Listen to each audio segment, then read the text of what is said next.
तो कल है आरसीबी वर्सेस केकेआर का एक और बहुत ही इंटरेस्टिंग मैच। अभी तक आईपीएल दोबारा रिज्यूम हो रहा है। आईपीएल का जैसे फर्स्ट मैच था जो आईपीएल 2025 का था, रिज्यूम होने के बाद भी यही है फर्स्ट मैच आईपीएल 2025 का।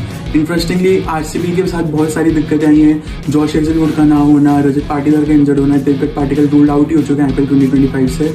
तो कैसे सिनेरियोज बैठते हैं, let's discuss by making a deep playing 11 for RCB and also having a small prediction for the RCB versus KKR match. Now talking about the playing 11, I think बहुत सारी changes हमको करने पड़ेंगे। जो कॉन्सेंट्रेट रहेंगे वो होंगे विराट कोहली, और ओपनिंग में जो उनके साथ पेयर में आएंगे वो हो सकता है फिल सॉल्ट है, बट अगर फिल सॉल्ट अभी भी इंजर्ड रहेंगे तो उनके वजह हमको बुलाना पड़ेगा लियाम लिविंगस्टन को। फाइनली लियाम लिविंगस्टन को खिलाने पड़ेगा और कोई ऑप्शन नहीं है। वन डाउन हमारे जो गेटवे पार्टी के इंजर्ड हो गए थे उनके बजाय है मयंक अग्रवाल, तो मयंक अग्रवाल आ जाएंगे वन डाउन।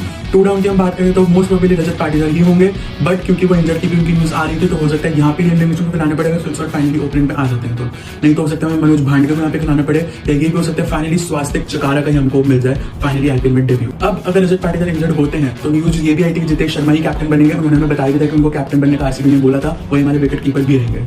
फिर टिम डेविड क्योंकि ऑस्ट्रेलिया के ऑल द WTC का फाइनल है, पर टिम डेविड का वहां से कोई रिलेशन है नहीं। टिम डेविड आ सकते हैं, बहुत ईजी रहेगा उनके लिए आना, सो होपफुली वो आ जाए। फिर रोमारियो शेफर्ड बहुत इंटीग्रल पार्ट बन गया आरसीबी के आईपीएल 2025 स्क्वाड का। देखना पड़ेगा कि वो कैसे अवेलेबिलिटी उनकी रहती है, क्योंकि वो जो है न्यूज आ रही है कि वो हो सकता है ओडीआई स्क्वाड का भी पार्ट रहे हैं एक्सेप्ट फ्रॉम T20, तो देखना पड़ेगा कि उनका क्या रहता है। अगर रोमारियो शेफर्ड नहीं आते हैं तो यहाँ पे मनोज भांडे को खिलाना पड़ेगा, अगर 4th नंबर मनोज भांडे की जगह नहीं बैठती है तो। फिर कृणाल पांड्या को कॉन्स्टिट्यूट रहेंगे ऑब्वियसली। फिर भुवनेश्वर कुमार, यश दयाल और फाइनली जॉश हेजलवुड की मोस्ट नेगेटिव इंजरी रहेंगे तो वापस रिटर्न नहीं करेंगे। इंजरी भी है, WTC का फाइनल भी है, सो वो तो नहीं आएंगे, बट हो सकता है उनके जगह हमको खिलाना पड़े फाइनली रसिकदार को। रसिकदार की प्लेइंग इलेवन में जगह नहीं बन पा रही थी, इम्पैक्ट में वहाँ पे सुरेश आ रहे थे, तो हो सकता है फाइनली प्लेइंग इलेवन का पार्ट बन जाए। ये तो हो सकता है नुस्वान तुषार भी एक इंटरेस्टिंग पार्ट हो सकते हैं आरसीबी की स्क्वाड का।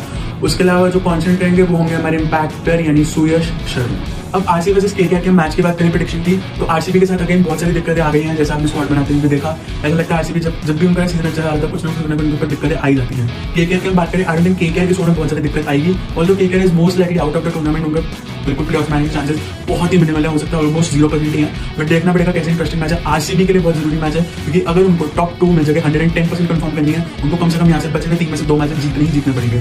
स्क्वाड कैसे बैठती है उसके अलावा I still think RCB is most likely to win this match. अच्छी स्क्वाड बन रही है हमारी अभी भी, अगर हमारी सारी इंजरीज को हटा दे तो भी।